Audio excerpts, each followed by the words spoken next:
नमस्कार, लोकतंत्र में स्वागत है आपका। मैं हूं आपके साथ नेहा दुबे। उत्तर प्रदेश में योगी सरकार का कैबिनेट विस्तार विधानसभा चुनाव के लिहाज से बेहद अहम माना जा रहा है। योगी सरकार ने कैबिनेट में उन छोटी छोटी पिछड़ी जातियों को जगह देने का प्रयास किया है जिनसे एक निश्चित क्षेत्र में राजनीतिक लाभ मिल पाए। संगीता बलवंत बिंद को जगह देकर पूर्वांचल में बिंद बिरादरी के लोगों को सरकार में तरजीह देने का संदेश दिया गया। तो अब सरकार में बिंद समाज का कोई मंत्री नहीं था। आपको बता दें कि ऐसी ही स्थिति धर्मवीर प्रजापति, छत्रपाल गंगवार जैसे नेताओं को भी सरकार में रखकर मूल रूप से पिछड़ों को साधने की कोशिश की जा रही है।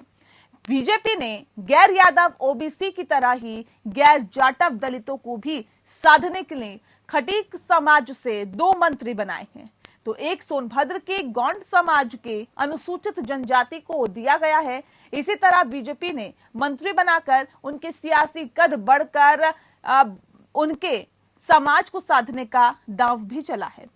वहीं दूसरी ओर विपक्ष ओबीसी समाज की जातिगत जनगणना की मांग को लेकर बीजेपी को घेर रहा है। विपक्ष का कहना है कि अगर बीजेपी ओबीसी समाज की इतनी बड़ी हितैषी है तो फिर वो ओबीसी समाज की जातिगत जनगणना से क्यों पीछे हट रही है।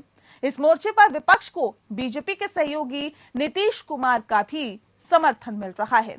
रिपोर्ट देखिए।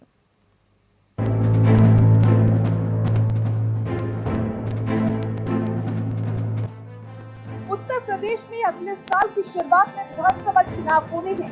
ऐसे में सभी दलों में मतदाताओं को रिझाने की होड़ लगी है। साथ ही छोटी छोटी जातियों को साधने के लिए सियासी दलों के बीच शहमात का आवेश भी शुरू हो गया है। मोदी फॉर्मूले की तर्ज पर प्रदेश की योगी सरकार ने रविवार को हुए मंत्रिमंडल विस्तार में एक ब्राह्मण, 3 ओबीसी और एक अनुसूचित जनजाति सहित 3 दलित मंत्री बनाए। ब्राह्मण समुदाय से जितिन प्रसाद, पिछड़े वर्ग से छत्रपाल गंगवार, संगीता बिंद और धर्मवीर प्रजापति, जबकि दलित चेहरे के तौर पर दिनेश खटीक, पलटू राम सोनकर और गौड़ समाज से आने वाले संजीव कुमार को जगह मिली है। योगी सरकार में शामिल किए गए नए मंत्रियों में जितिन को छोड़कर बाकी सभी राज्य मंत्रियों का आरएसएस और बीजेपी से जुड़ाव वर्षों पुराना रहा है। जितिन प्रसाद कांग्रेस छोड़कर बीजेपी में आए हैं, जिसके जगह उन्हें एमएलसी के साथ साथ कैबिनेट मंत्री बनाकर ब्राह्मण समाज को एक बड़ा संदेश दिया गया। जबकि बाकी राज्य मंत्रियों को मंत्रिमंडल में जगह देकर उनके सियासी पद को बढ़ाकर उनके समाज के बीच बीजेपी अपनी सियासी बैंड बनाने की कवायद में। मंत्रिमंडल विस्तार को लेकर बीएसपी प्रमुख मायावती ने पूछा कि जब नए मंत्रियों को अपने अपने मंत्रालय के कामकाज को समझने में भी 3 से 4 महीने गुजर जाएंगे, तो ऐसे में चुनाव से पहले इस तरह के विस्तार का क्या लाभ है। कैबिनेट एक्सपेंशन एक प्रोसेस है। सरकार में काम के हिसाब से और क्षेत्रीय समीकरण के हिसाब से लोग कैबिनेट में आते हैं और बेसिकली काम के अनुसार से आते हैं। और इसलिए कैबिनेट में लोग लाए गए हैं कि एमएलए विधायक लाए गए हैं क्षेत्रीय समीकरण के हिसाब से उनके काम के अनुसार। और मुझे अपेक्षा है कि जो अच्छा काम 4.5 साल में सरकार ने किया उसको अगले 6 महीने भी अच्छा करेगी और अच्छा बेहतर करके, जिस प्रकार से आज वहाँ लॉ एंड ऑर्डर मेंटेन है। सबसे बड़ी दिक्कत यूपी की थी लॉ एंड ऑर्डर की। आज लॉ एंड ऑर्डर बहुत अच्छी तरह मेंटेन है और आगे भी मेंटेन रहेगा। देखिए, ये जो मंत्रिमंडल विस्तार है, खास तौर से चुनाव की संध्या बेला पर, ये जनता को भुलावा में रखने के लिए है। पर जनता पहचानती है कि महंगाई, बेरोजगारी और किसानों की तमाम समस्याओं के बारे में उत्तर प्रदेश की सरकार ने कुछ किया नहीं। अब योगी जी का ये जो प्रयास है, इससे जनता भुलावे में आने वाली नहीं, बहकावे में आने वाली नहीं। और इस बार भाजपा को बाहर का दरवाजा उत्तर प्रदेश की जनता दिखाएगी। राजनीतिक विश्लेषकों का कहना है कि 4 महीने के कार्यकाल में नए मंत्री न तो अपनी विजन को जमीन पर उतार सकेंगे और न ही किसी तरह के विकास कार्य को अपनी जामा पहना सकेंगे। इन नए मंत्रियों के लिए अब किसी तरह का कोई बजट भी नहीं आने वाला। योगी सरकार अनुपूरक बजट भी पिछले दिनों विधानसभा में पेश कर चुकी है। ऐसे में मंत्रियों के पास सिर्फ बीजेपी के लिए चुनाव प्रचार करना ही बाकी रह जाएगा। उन्हें अपनी सीट जीतने के साथ साथ आसपास की सीटों और अपने जातियों से जुड़े गढ़ को बचाने की जिम्मेदारी संभालनी होगी। 2022 विधानसभा चुनाव में ठीक पहले योगी कैबिनेट विस्तार को लेकर सपा प्रमुख अखिलेश यादव ने बीजेपी पर तंज कसा है। उन्होंने कहा कि मंत्रिमंडल में बदलाव करने से बीजेपी को कुछ हासिल होने वाला नहीं है। चेहरे बदलने के बाद भी सरकार तो बीजेपी की ही रहेगी। ओबीसी समाज जातिगत जनगणना की मांग कर रही है। सरकार द्वारा जाति के अनुसार केवल मंत्री बनाने से कुछ नहीं होगा। इसके लिए जातिगत मतगणना जरूरी है। वहीं अखिलेश के इस बयान पर यूपी के डिप्टी सीएम केशव प्रसाद मौर्य ने निशाना साधा। केशव प्रसाद मौर्य ने कहा कि अखिलेश यादव जब भी पिछड़े और अनुसूचित जनजाति के वर्ग को बीजेपी सम्मान देती है तो आपको तकलीफ होती है। क्या आपके घर घराने में ही सांसद, विधायक और मंत्री हो सकते हैं? इस बीच केंद्रीय गृह मंत्री अमित शाह की नक्सल प्रभावित राज्यों के मुख्यमंत्रियों के साथ बैठक में हिस्सा लेने दिल्ली पहुंची जनता दल यूनाइटेड के अध्यक्ष और बिहार के मुख्यमंत्री नीतीश कुमार ने जातिगत जनगणना के खिलाफ सभी तर्कों को खारिज करते हुए कहा कि इसकी मांग न केवल बिहार बल्कि कई राज्यों से आ रही है। बिहार में बीजेपी के साथ गठबंधन सरकार चला रही नीतीश ने कहा, जातिगत जनगणना देश के हित में है और इससे देश के विकास में मदद मिलेगी। नीतीश ने कहा कि वे इस मुद्दे पर बिहार में विभिन्न राजनीतिक दलों के सदस्यों से बात करेंगे और उसके बाद आगे की रणनीति संभावना तैयार करेंगे। उन्होंने कहा कि जातिगत जनगणना के समर्थन में प्रधानमंत्री नरेंद्र मोदी से मिलने के राज्य के एक सर्वदलीय प्रतिनिधिमंडल का नेतृत्व किया था। हालांकि केंद्र ने बृहस्पतिवार को सुप्रीम कोर्ट को बताया कि पिछड़े वर्गों की जातिगत जनगणना का काम प्रशासनिक रूप से कठिन और बेहद बोझिल है और इस तरह की जानकारी को जनगणना के दायरे से बाहर करना एक सचेत नीति के तहत लिया गया फैसला है। शीर्ष अदालत में दायर एक हलफनामे में सरकार ने कहा कि सामाजिक आर्थिक परिप्रेक्ष्य में जातिगत जनगणना 2021 गलतियों और अशिष्टियों से भरी हुई। इस तरह बीजेपी ने साफ कर दिया कि राजनीतिक रूप से उलझे हुए मुद्दों पर उसका रुख कई राजनीतिक दलों से अलग हो सकता है, जिसमें उसके कुछ सहयोगी दल शामिल हैं। बीजेपी का कहना है कि वे सबका साथ सबका विकास के सिद्धांत में विश्वास करती है। ऐसे में यूपी विधानसभा चुनाव से पहले जातिगत संतुलन को साधने में जुटी बीजेपी को ओबीसी समाज का कितना समर्थन मिलता है, ये तो चुनावी नतीजे ही बताएंगे।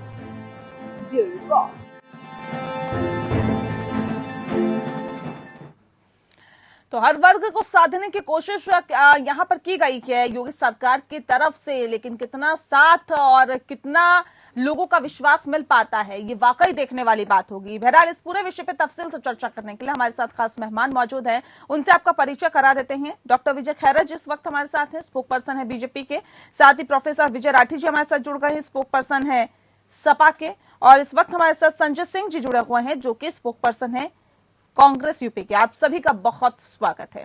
सबसे पहला सवाल मेरा डॉक्टर विजय खैरा जी आपसे है। सर, महज कुछ वक्त रह गया है विधानसभा चुनाव को और ऐसे में कैबिनेट विस्तार, फिर इस तरह से मंत्री पद देना, हर वर्ग को साधना, ये इसे किस लिहाज से मैं देखूं सर? आपकी आवाज कट रही है, आपको फिर से बोलना होगा। डॉक्टर विजय खैरा जी, सवाल इस बात को लेकर है कि जिस तरह से उत्तर प्रदेश की सरकार ने कैबिनेट विस्तार किया है, विधानसभा चुनाव के लिहाज से ये कितना महत्वपूर्ण है और किस आधार पर ये कैबिनेट विस्तार किया गया? अभी जो एक्सटेंशन हुआ है इसमें एक बात देखने लायक होगी कि जिन लोगों को प्रतिनिधित्व नहीं मिला उन क्षेत्रों को, उन स्थानों से, और दूसरी बात जिन अन्य पिछड़ी जातियों को या दलित जातियों को नहीं मिला, कम मिला है, उनका ख्याल रखा गया है। और ये इस पर भी लोगों को ऐतराज है। बड़ी आश्चर्यजनक बात है। मायावती जी ने भी कुछ बोला है और सपा की तो खैर आदत ही अखिलेश यादव जी की कुछ न कुछ पटांग बोलने की बोलते ही रहते हैं। सवाल यह है, क्या एसटी को मंत्री बनाना गलत था? क्या 2 और एसटी को हमने लिया? सर, तो मैं आपकी बातों से ये निकालूं इसका निचोड़ कि आपने तमाम जातियों को प्राथमिकता देने की कोशिश की है विधानसभा चुनाव के मद्देनजर, यही मतलब है इसका? सर, आप इसको इस तरह से न लें कि हर जाति को दी है। हम ये कह रहे हैं हर पिछड़े वर्ग को, अति पिछड़ों को जिनको नहीं मिला था प्रतिनिधित्व उनको अब एसटी तो मैं सर इस चीज को इस तरह से ले लूं कि विधानसभा चुनाव के मद्देनजर आपको पिछड़ों की याद आ गई।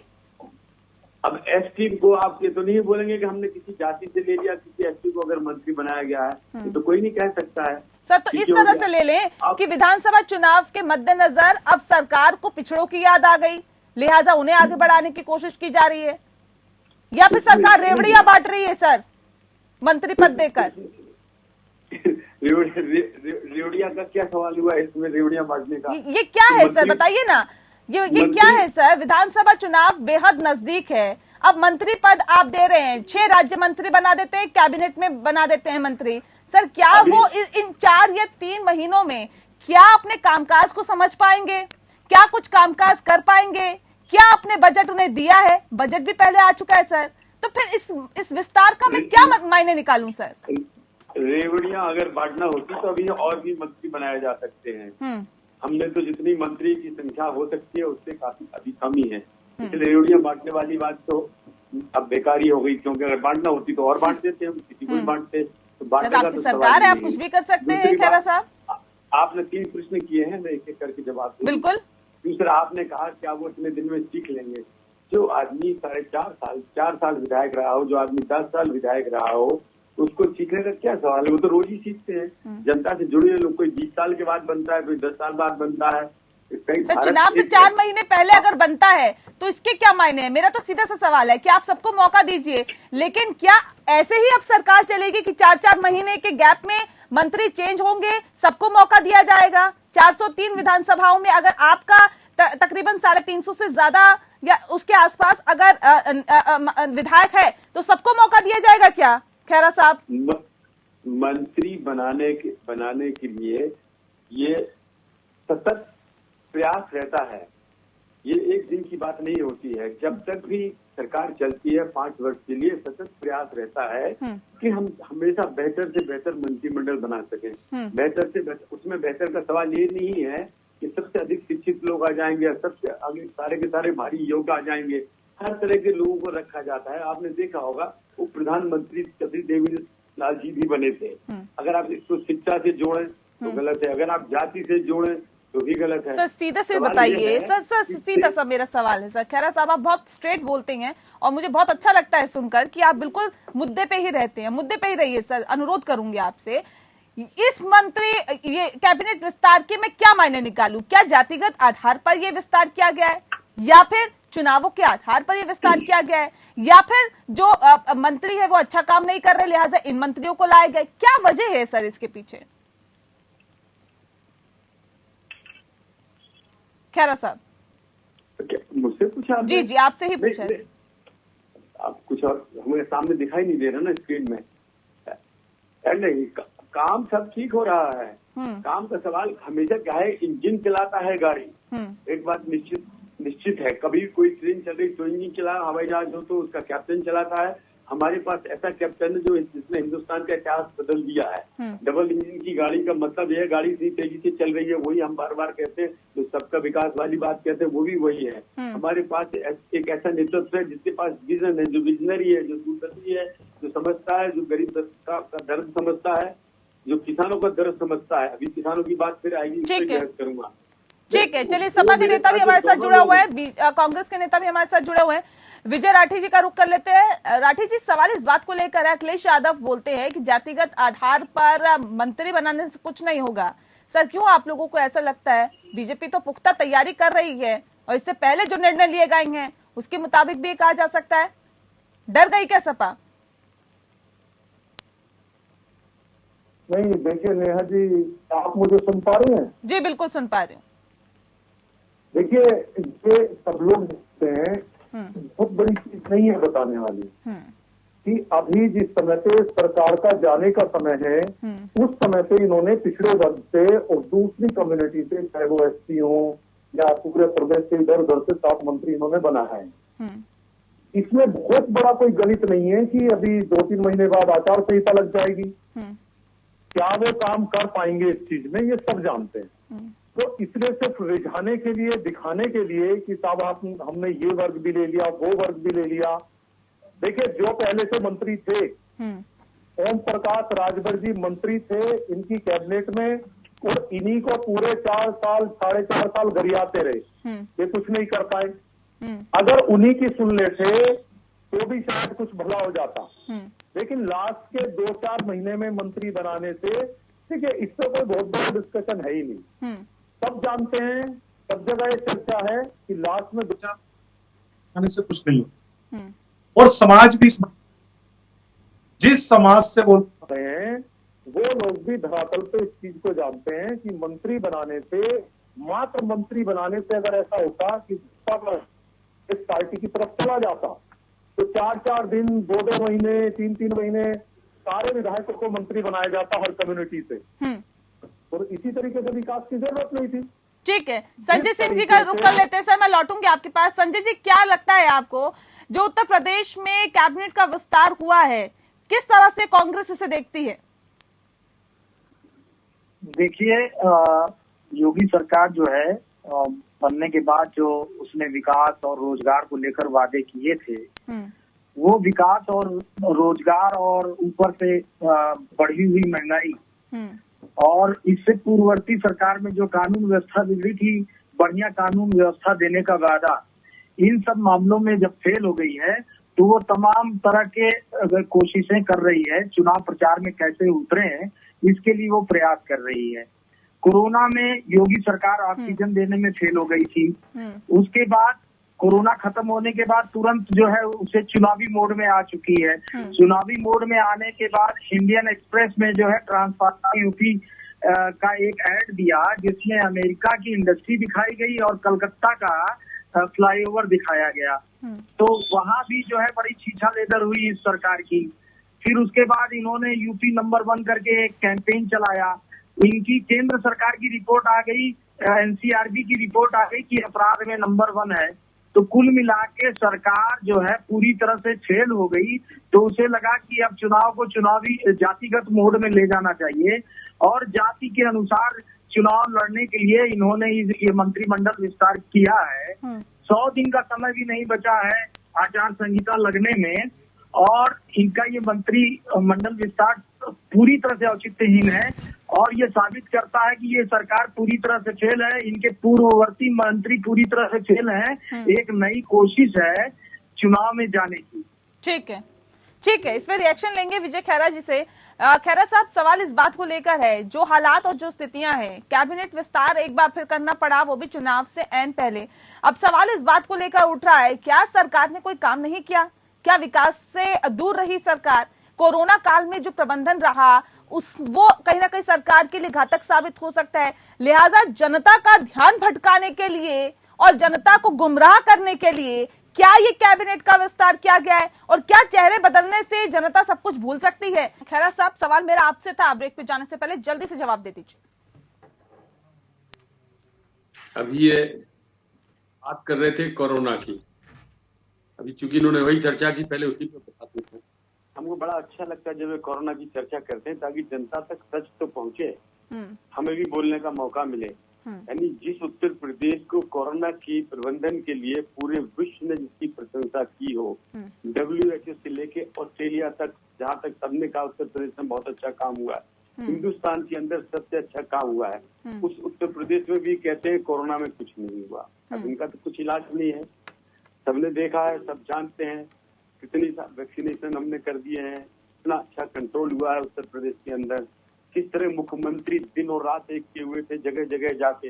बाकी जिन पार्टियों के नेता सो रहे थे घरों में, झूठे विवाद पैदा कर रहे थे, तरह तरह की भ्रांतियां फैला रहे थे, क्या जनता जानती नहीं है? मौत के आंकड़ों को छिपाया गया है, हर गांव में 25 लोग मरे हैं, हर वार्ड में 25 लोग मरे हैं। जिस वैक्सीन के लिए मौत तो दुखद है ही, चाहे एक हुई हो चाहे कई हुई हो, आप कुछ भी बोलें, सवाल इस बात का है कि बीमारी जो ऐसी फैली हुई थी उसको कैसे संभाला गया। सवाल इस बात का है, इतनी कठिन बीमारी जिससे पूरा विश्व हार गया हो, हिंदुस्तान ने उस पर भी इसमें सबसे अच्छी तरह काम किया है, और उसमें भी उत्तर प्रदेश में सबसे अच्छा। आ रही हूँ विजय जी, आ रही हूँ। करोड़ आदमी जहाँ रहते हो, इनकी बात के जवाब दे रहा हूँ, आप बता देना फिर। यहाँ 24 करोड़ आदमी और रहते हैं, हम चाहते हैं आप रोज कोरोना की बात करो, हम चाहते हैं खुद ही खुश हो लेते हैं। अभी फिरोजाबाद में क्या स्थिति थी, डेंगू और बुखार, इंसेफ्लाइटिस बुखार को लेकर जवाब दे दे। यहाँ लखनऊ कोरोना में क्या हुआ, इतने लोगों का पलायन सर, कैसे संभाला गया। डॉक्टर विजय खैरा जी इतना बेहतर काम किया है, फिर राजनीतिक तौर पर, जातिगत तौर पर ये बदलाव करने की नौबत क्यों आ रही है सरकार को? मुझे ये समझ नहीं आता सर। आप लोग कहते हैं इतना अच्छा काम हुआ है, कोरोना प्रबंधन बहुत अच्छा किया है, हमने जी विकास की गंगा बहा दी, हमने जी ऐसा कर दिया, सड़कों में शीशे बिछा दिए हैं, ऐसे कि आप शक्ल देख लें, लेकिन फिर उसके बाद इतना आप लोगों को क्यों जातिगत आधार पर साधने की जरूरत लोगों को पड़ रही है?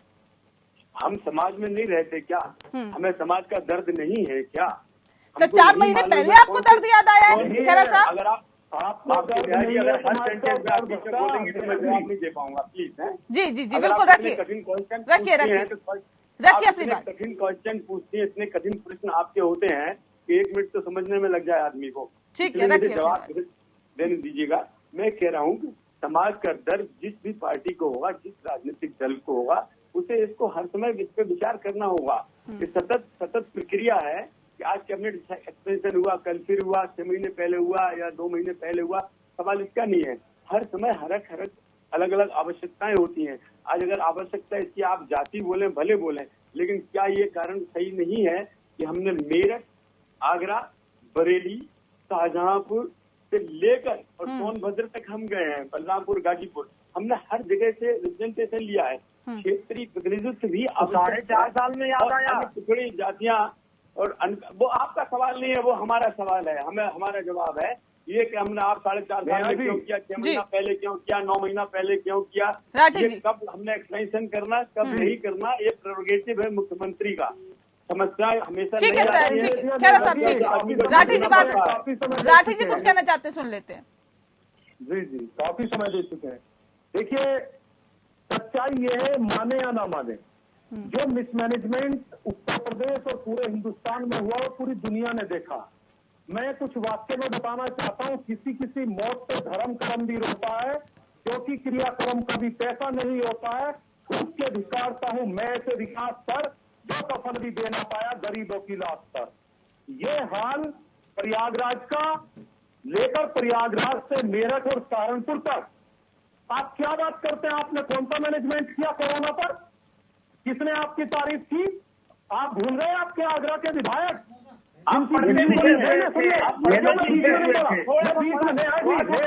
यही खराब जानकारी बड़ी आवश्यक है। रिकॉर्ड देख लीजिए, क्या बोला देख लीजिए, और क्या बोला देख लीजिएगा, पढ़ना जरूरी है। बैठे बैठे बोलने से कुछ नहीं होता। क्या ये झूठ है? यूएन ने प्रशंसा नहीं की? क्या ये झूठ है WHO ने प्रशंसा नहीं की? क्या ये झूठ है कि ऑस्ट्रेलिया ने कहा उत्तर प्रदेश का मॉडल हमें भी अपनाना चाहिए? बोलिए ना, ये मेरे उत्तर दीजिए आप। क्या ऑस्ट्रेलिया ने नहीं बोला उत्तर प्रदेश का मॉडल अपनाना चाहता? ऑस्ट्रेलिया नहीं चाहता। योगी जी ने क्या आपने नहीं सुनी बात? ये ठीक है, जब तक कहते हैं एक मौत से हमें दुख होता, तो स्वीकार कीजिए ना साहब, पहले स्वीकार कीजिए। ठीक है, स्वीकार तो कीजिए। ठीक है, हमने सबसे अच्छा काम किया है, हमने सबसे अच्छा काम किया है। कोरोना से स्वीकार उत्तर प्रदेश ने सबसे अच्छा काम किया है। उत्तर प्रदेश के मुख्यमंत्री सर मेरा तो सीधा सवाल खैरा जी आप बहुत सीनियर लीडर है सर। नहीं ठीक है, राठी जी एक सेकेंड, नया जी एक मिनट, मुझे लेट मी कंप्लीट। मुझे पहले जो प्रवक्ता बीजेपी के स्वीकार करें कि कोरोना से कितनी मौत हुई है, स्वीकार कीजिए। आप बता दीजिए आंकड़ा। चलिए मैं आपकी बात पे यकीन करता हूँ, आपका मैनेजमेंट बढ़िया था, सब आपने बढ़िया किया।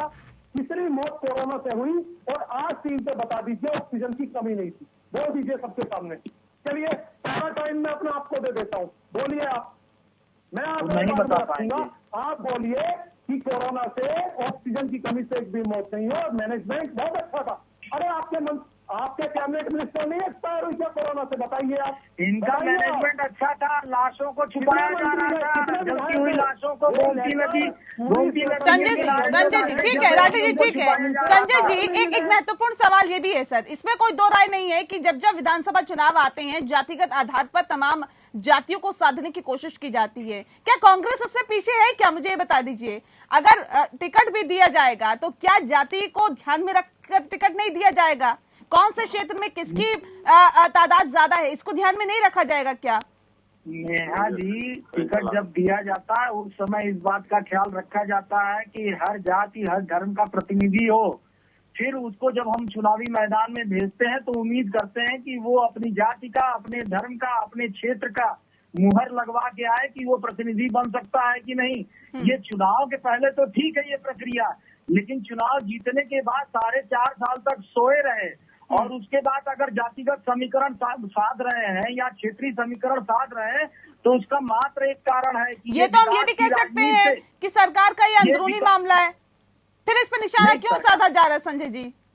देखिए सरकार का अंदरूनी मामला हो सकता है, हम इस पे निशाना नहीं साधेंगे, ठीक है, लेकिन क्या ये सरकार वादा करती है कि ये जो मंत्रिमंडल विस्तार है बस यहीं तक सीमित होगा, इसको हम चुनाव में मुद्दा नहीं बनाएंगे, हम क्षेत्रवाद और जातिवाद को मुद्दा नहीं बनाएंगे, हम रोजगार की बात करेंगे, हमने कितनी इंडस्ट्री लगाई, कितने नौजवानों को रोजगार दिया, सिलेंडर की महंगाई कम हुई कि नहीं, महिला सुरक्षा हमारी मजबूत हुई कि नहीं। ठीक है खैरा साहब, ठीक है सर, समझ गए। खैरा साहब, हम इसका स्वागत करेंगे। एससी को जगह दी गई, एसटी को जगह दी गई, ओबीसी को जगह दी गई, ब्राह्मण को जगह दी गई, यानी कि सभी समीकरणों को साधने की कोशिश की जा रही है। नेहा जी, एक बात बताइए मुझे कि सारे जातियों को जगह दी गई, इन जातियों को जगह देने के बाद क्या पीडब्ल्यूडी द्वारा जो गड्ढे भरे जाने थे वो भर दिए गए?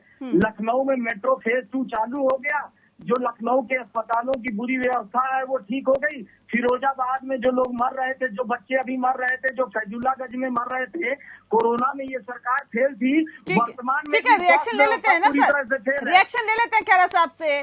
खैरा साहब, इस कदम को उठाकर कि हमने तो जी सभी जातियों को साधने की कोशिश की है, सभी को तरजीह दी है, क्या उन विषयों को भूला जा सकता है जो कि मौजूदा दौर में है? क्या सड़कों में गड्ढे खत्म हो गए? क्या लोगों को रोजगार मिल गया? मानते हैं कि एक ऐसी चुनौती आप लोगों के सामने आई जो इससे पहले शायद किसी सरकार ने नहीं देखी हो, लेकिन अब जो हालात है सर, उसमें क्या इस तरह का कदम उठाकर उन तमाम चीजों को दरकिनार किया जा सकता है और जनता करेगी क्या? खैरा साहब,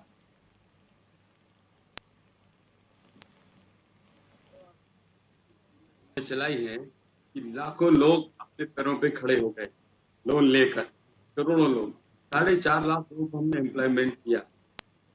इन हालातों में ये हाथ किया है जबकि सबको पता है कि किस तरह 2 साल दुखद काटे हैं पूरी दुनिया ने। रोजगार की समस्या या अनएम्प्लॉयमेंट की समस्या पूरे विश्व में है। भारत में तो फिर बहुत अच्छी तरह डील किया। अमेरिका की स्थिति इनको बताइएगा। हमेशा आप दुनिया से अलग रह के नहीं जी सकते, न दुनिया से अलग रह के सोच सकते हैं।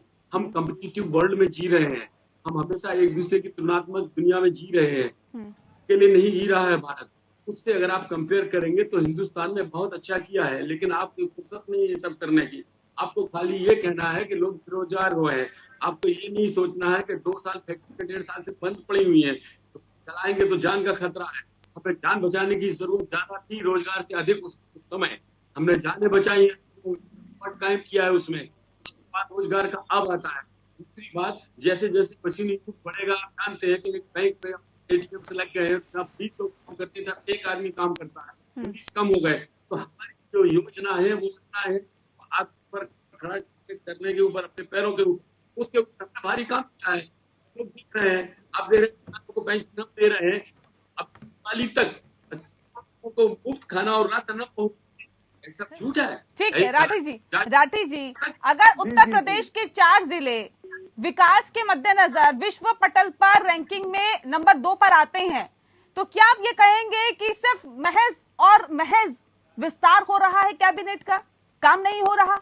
सर काम हुआ है तभी तो विश्व पटल में आए हैं 4 जिले नंबर 2 पर। देखिए, काम मैं इनसे 10 दिन भी बहस कर सकता हूँ। काम के मामले में 4.5 लाख प्रवक्ता बता रहे, 4.5 लाख नौकरियां, जरा जुड़वाइए इनसे 4.5 लाख, पूछिए। मैं आगे तभी बढ़ूंगा। 4.5 लाख किस क्षेत्र में? अभी लड़के इको गार्डन में बैठ के धरना दे रहे हैं, 8,444 ओबीसी के पद खा गए लोग। लोकेश प्रजापति ओबीसी वर्ग के जो उपाध्यक्ष हैं वो मुख्यमंत्री को, योगी जी को लेटर दें कि टीचरों की 69,000 जो भर्ती है उसको रोक दीजिए, उसमें आरक्षण में गड़बड़ है। माने नहीं, ज्वाइनिंग कर ली, उसके बाद उनके पास हत्या करें, अभी भी धरना चल रहा है, तो जाइए इन्होंने मंडल है जिन जातियों को पूरे 4.5 साल इन्होंने परेशान किया। दलित राठी जी जल्दी से अपनी बात रखिए। जी, मैं ये आपसे कह रहा हूं कि देखिए, किसी भी सेक्टर की अगर हम बात करें या किसी भी वर्ग की बात करें, आप अगर सड़कों की बात करेंगे तो हम इनसे 2 हाईवे पूछेंगे, नहीं बता पाएंगे। हम अगर इनसे नौकरी की बात करेंगे, हम पूछेंगे बताइए 4.5 लाख कहाँ है, तो ये नहीं बता पाएंगे। मैं चलिए यही पूछना चाहता हूँ, कितने पेपर लीक इस टाइम पे कोई भी भर्ती सारी कोर्ट में चल रही है? रिजर्वेशन का किस तरीके से इन्होंने किया आप जानती हैं? पिछड़ा वर्ग आयोग के जो उपाध्यक्ष है वो जानते हैं, भली बात ये सबको पता। अब रही बात, इन्होंने कैबिनेट एक्सटेंशन जो किया है, विभिन्न जातियां जो शामिल किया, देखिए ब्राह्मण शामिल किए इसलिए क्योंकि कितने ब्राह्मणों की हत्या इनके राज में हुई, तो किसी से छिपा नहीं है। ने भी कहा है कि लेके 300 से 500 तक का आंकड़ा है जिनके उसमें हत्या हुई है। सबसे बड़े हिंदू नरेश गिरी जी इनके उसमें मारे जाते, ये जो दम बढ़ते हैं अपना। अब युवाओं की बात करें तो युवाओं पे लाठी चलाना, महिलाओं पे लाठियां चलाना, देखिए भूला नहीं है कोई। आप किसी वर्ग की बात करें, वृद्धावस्था पेंशन इन्होंने बंद कर दी जो समाजवादी ने शुरू की थी। हम लोगों ने तो लैपटॉप बैठे थे, काम अरे हम गिराएंगे काम, तो चोरी का विकास करते हो तुम लोग। ठीक है, ठीक है संजय जी, आपसे सवाल है मेरा। ठीक है सर। बात अगर आंकड़ों पे हो तो ज्यादा अच्छा। ये कहना कि योगी जी ने बहुत अच्छा मैनेजमेंट किया, भाई आप ये बताइए ना कि कितने लोग कोरोना से मरे, क्या ऑक्सीजन की कमी नहीं थी? आप पहले इस चीज का जवाब बताइए, क्या आपके विधायकों ने लेटर नहीं लिखे कि ऑक्सीजन बेड नहीं मिल रहा है, वेंटिलेटर नहीं मिल रहा है? क्या ये सब हमने नहीं देखा? और सामने के प्रवक्ता, अब यकीन मानिए इनके जानकार कोई ना कोई इन्होंने भी अपना नजदीकी खोया होगा इस कोरोना की बीमारी में, लेकिन बोलना नहीं चाहते, सिर्फ वही लकीर पीटना है। कम से कम सच बोलिए। देखिए ऊपर से लेकर नीचे तक आप बताइए, तो छोटी भूल है। बंगाल का फ्लाईओवर ये दिखाया उत्तर प्रदेश में कि योगी जी ने विकास कर दिया, योगी जी ने बनाया। देखिए एक मुख्यमंत्री है, कितना बड़ा झूठ ये चलता है। अभी प्रधानमंत्री जी अमेरिका गए, न्यूयॉर्क टाइम्स IT सेल ने छाप के उनकी फोटो दिखा दी। ये कितना बड़ा है। देखिए ये सोचने की बात है, छोटी गलती नहीं है। ठीक है, प्रधानमंत्री और ठीक है संजय जी, ठीक है सर, ठीक है राठी जी, ठीक है। संजय जी सवाल इस बात को लेकर है, प्रियंका गांधी वाड्रा का भी 1 हफ्ते का दौरा उत्तर प्रदेश का है। तमाम राजनीतिक दल जब अपनी अपनी तैयारियों में जुटे हुए हैं, कांग्रेस में इसमें पीछे नहीं है। इस तरह के दौरे से क्या लगता है विधानसभा चुनाव में फायदा होगा? जी जी, प्रियंका जी लगातार पिछले जब से प्रभारी महासचिव बनी है, उन्होंने 2 मोर्चे पे काम किया है। आपने देखा होगा कोरोना काल में भी प्रियंका जी ने यहाँ बसें मुहैया कराने की कोशिश की, दूसरे प्रदेशों में ट्रेन लगवाई कि जिससे इस प्रदेश के लोग वापस आ सकें। प्रियंका जी दूसरे तरफ जो है काम कर रही है वो संगठन बनाने को, कि संगठन ग्राम सभा लेवल तक हमारा पहुंच जाए। ग्राम सभा कमेटी बनाने की के स्तर पे हम पहुंच चुके हैं और उनकी बाकायदा ट्रेनिंग चल रही है।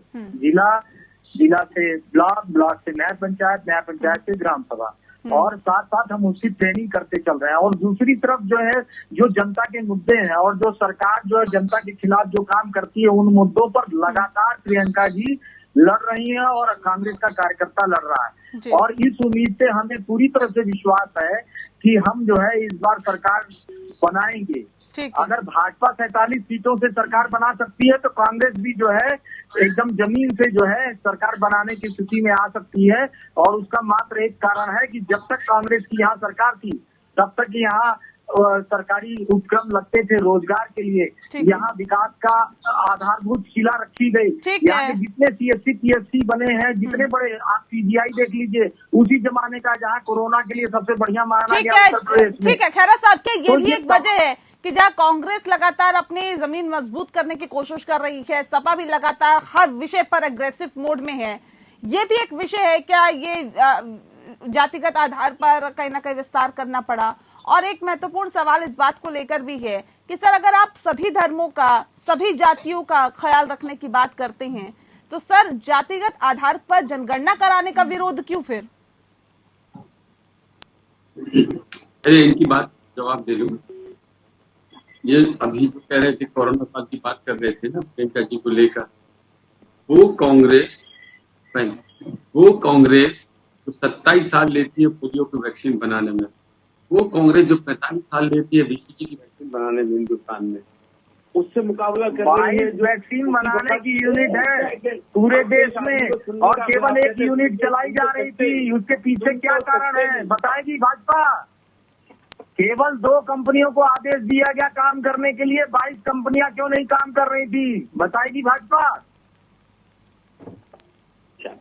हेलो, 2 और 20 और 22 छोड़ो, 22 करेंगे तो बोलोगे 200 क्यों नहीं बोल रही, 200 करेंगे बोलो 2500 क्यों नहीं कर रही। तो बातचीत में तो तरीका कोई समय बोलने का यार। आप एक बात का जवाब दीजिए, 22 कंपनियां थी, क्यों 2 कंपनियों से काम किया जा रहा था? क्यों एक कंपनी का मालिक भाग गया इंग्लैंड?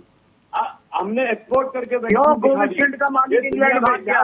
एक वैक्सीन कभी एक्सपोर्ट कर पाए अपने 60 साल में?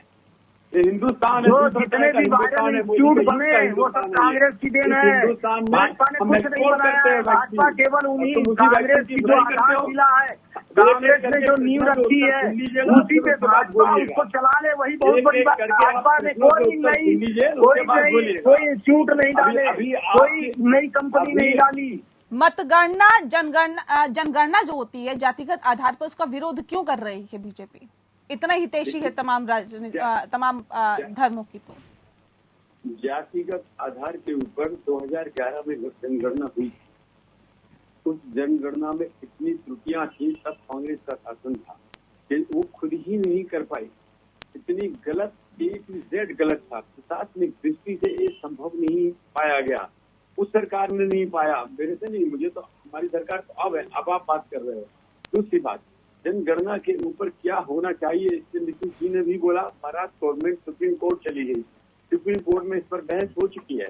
सुप्रीम कोर्ट में सरकार ने अपना पक्ष रख दिया है कि 2011 में फेल हो गए थे जातिगत जनगणना में, और इसलिए प्रशासनिक दृष्टि से ये संभव नहीं है। अतः निर्णय लिया गया है कि इसको करना संभव नहीं दिखाई दिया।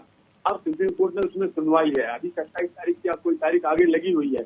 मामला सुप्रीम कोर्ट में है, फैसला हो जाने दीजिए, क्यों तकलीफ उठा रहे हो? कहीं ना कहीं ये सब चीजें क्या है कि खैरा साहब आप अपनी सरकार के ऊपर ही कहीं ना कहीं सवाल निशान खड़े कर रहे हैं। नीतीश कुमार सर्वदलीय बैठक बुला रहे हैं। राठी जी, सवाल इस बात को लेकर है, आखिर जनगणना जातिगत आधार पर जनगणना कराने से सरकार क्यों परहेज कर रही है? बीजेपी क्यों नहीं चाहती? सरकार क्यों परहेज कर रही का सवाल नहीं है, सवाल ये है जब किया गया सुन लीजिए, अभी मुझे बोलने दीजिए, उसके बाद बोलिए। पिछली बार जब प्रयास किया गया था, सुन लेते खैरा साहब, सुन लेते। सुन लीजिए, जवाब सुन लीजिए, मैं बता दे रहा हूँ, किसी भी दृष्टि से रुक पाया गया है। अरे रुक जाइए, जवाब सुन लीजिए, तो हम करेंगे। अरे सुन लीजिए, जवाब करेगी वो ज्यादा सही होगा या इनका खैरा साहब सुन लेते राठी जी को सुन लेते, फिर मैं लौटूंगी आपके पास। ठीक है, ठीक है, ठीक है, सुन लेते। हर बार बोलेंगे, सुन लीजिए, क्या है ना, अब नीतीश कुमार हमारे साथ सरकार में है। अरे सुन लीजिए खैरा साहब, मैंने वक्त दिया आपको सर, बाकी गेस्ट का भी वक्त है। ठीक है राठी जी, जल्दी से बात रखिए अपनी। ठीक है खैरा साहब, अभी नहीं। अरे सुन लीजिए, रुक जाइए, सुन लीजिए। देखिए, सुप्रीम कोर्ट में सरकार ने ये कहा है कि ये बड़ा कठिन है जनगणना कराना। मैं ये कह रहा हूं कि ये सरकार जो लेके केंद्र से यूपी तक बहुमत में है, जो चीज करना चाहती है वो खुलेआम करती है, चाहे विपक्ष को जेल में बंद करना हो, चाहे नेताओं के झूठे आरोप लगाने। लेकिन ये मतगणना, जनगणना, जो भी गणना वाली चीज है, उसमें हमेशा गड़बड़ करना चाहती है। अब जनगणना के लिए जो 1931 में, तो उसके बाद नहीं हो पाएगी। देखिए, इनका चरित्र समझिए। ये जब यूपी में चुनाव लड़े थे केशव प्रसाद, अरे सुन तो लीजिए, अरे भैया बाबा सुन लो, मैं नहीं बोला बीच में, सुन लो। अरे बाबा सुन तो लो, मैं नहीं बोला बीच में, सुन लो। जब यूपी का चुनाव हुआ था, केशव प्रसाद मौर्य को इन्होंने, क्योंकि वो पिछड़ा वर्ग से आते हैं, उन्होंने सीएम प्रोजेक्ट करके एक तरीके से प्रदेश अध्यक्ष से चुनाव लड़ा था। लेकिन ये जीतने के बाद ले आए योगी बाबा को। उसके बाद पूरे 4.5 साल उनको कुर्सी नसीब नहीं, वो स्टूल पर बैठे रहे। अभी उनके बेटे की शादी थी, योगी की जाता में मना करके ले आते हैं। तो जो अदर बैकवर्ड क्लासेज है, उसके प्रति इनका चेहरा ऐसा है कि उनको प्रतिनिधित्व देना नहीं चाहते। जब उनको प्रतिनिधित्व देना नहीं चाहते तो उनकी जनगणना का सवाल ही नहीं उठता। इसलिए सरकार ये बहाने बना रही है सुप्रीम कोर्ट में कि हम पिछड़ा वर्ग की जनगणना नहीं करा सकते। ठीक है, ठीक है, इनका जो वास्तविक है उसमें ठीक है, क्योंकि मैं कार्यक्रम के आखिरी पड़ाव में हूँ। संजय जी से सवाल भी है मेरा। ठीक है सर, भागीदारी। ठीक है संजय जी, खैरा साहब का कह रहे हैं 2011 में जब जनगणना हुई थी, इसी बात को कोर्ट में भी रखा है सरकार ने कि 2011 में जब जातिगत आधार पर जनगणना हुई थी उसके अंदर बहुत त्रुटियां थी, बहुत गलतियां हुई थी, लिहाजा यही वजह है कि ये संभव नहीं है कि जातिगत आधार पर सरकार जनगणना कराए। हाँ, ये संभव नहीं है। बहुत सी चीजें हैं जो संभव नहीं हो पाती है। संजय जी से सवाल। संजय जी, एक ही अच्छा देखिए, जातिगत जनगणना 2011 में हुई थी और उस समय कांग्रेस की सरकार थी। कांग्रेस ने जितने भी काम किए उन कामों को भाजपा ने हमेशा गलत बताने का प्रयास किया। सरकार में आई तो भाजपा का एक रवैया है कि वो एक तो न काम करने देती थी कांग्रेस की सरकार के समय, और जब वो सरकार में आ गई तो उसे कोई काम नहीं करना तो उसके तमाम तरह के वो बहाने खोजती है। जातिगत जनगणना जो है 2011 में हुई थी। अब त्रुटियां तो कोई भी काम होता है उसमें होती है, लेकिन त्रुटि का मतलब ये नहीं कि काम को रोक दिया जाए। त्रुटि का मतलब होता है कि त्रुटि सुधार करने की कोशिश भाजपा सरकार से हम जरा भी उम्मीद नहीं कर सकते हैं। भाजपा जब कोई काम नहीं करती है तो न काम करने का एक आधार जो है वो जातिगत जनगणना भी है। हम बार बार यही कहते हैं कि भाजपा विपक्ष में बहुत अच्छी बात करती है, सरकार को काम करने से रोकती है, लेकिन सरकार में आने के बाद उसका काम करने का तरीका सिर्फ जातिगत आधार पे बातें करना, धर्म के आधार पे सच्चाई है खैरा साहब इस बात में कि जब तक विपक्ष में रहते हैं बात कुछ और होती है, सत्ता पक्ष में आते ही बात कुछ और होने लग जाती है। अब तो नीतीश कुमार भी ये कह रहे हैं कि सर्वदलीय बैठक बुलाएंगे, जातिगत आधार पर जनगणना कराने की विपक्षी दलों की लगातार मांग है, सरकार पर दबाव बनाया जाएगा। इससे पहले प्रधानमंत्री से मिलने के लिए भी तमाम दल पहुंचे थे, लेकिन कोई फायदा नहीं हुआ। जब आपके सहयोगी भी ये मांग कर रहे हैं कि जातिगत आधार पर जनगणना हो तो फिर सर करवाइए ना। अगर कांग्रेस ने गलतियां की थी तो क्या आप भी करेंगे? पहले इनको एक बात मैं बता दूं, अभी जो बोल रहे थे कांग्रेस को भी और दूसरों के प्रवक्ता जी को भी, आप इस बात का जवाब दे देना कभी समय मिले। मंडल कमीशन इंदिरा गांधी ने कांग्रेस पार्टी ने क्यों 15 साल अलमारी में लॉक करके रखा? नंबर 2, इस बात का जवाब इन्होंने बनाया आज और गई सरकारें आई बनाई। अरे एक जवाब देना ना, दूसरी बात कर रहा हूँ, स्वामीनाथन रिपोर्ट क्यों रखे रहे आप किसानों की? आपकी सरकार है, गलतियां करी सरकारों ने। देखिए आप जिसकी भी बात कर रहे हैं, गलतियां हुई होंगी, बताइए देश को कहां ले जाने वाले हैं। जाहिर तौर पे कहा जा सकता है कि जातिगत आधार पर जो तमाम राजनीतिक पार्टियां हैं वो कहीं ना कहीं जनता को लुभाने के लिए, जनता को साधने की कोशिश कर रही हैं। अब इसका नतीजा क्या होगा और फायदा किसे मिलेगा, इस पर सभी की निगाहें हैं। बहरहाल बहुत शुक्रिया आप सभी मेहमानों का। लोकतंत्र में इतना ही, मुझे दीजिए इजाजत, नमस्कार।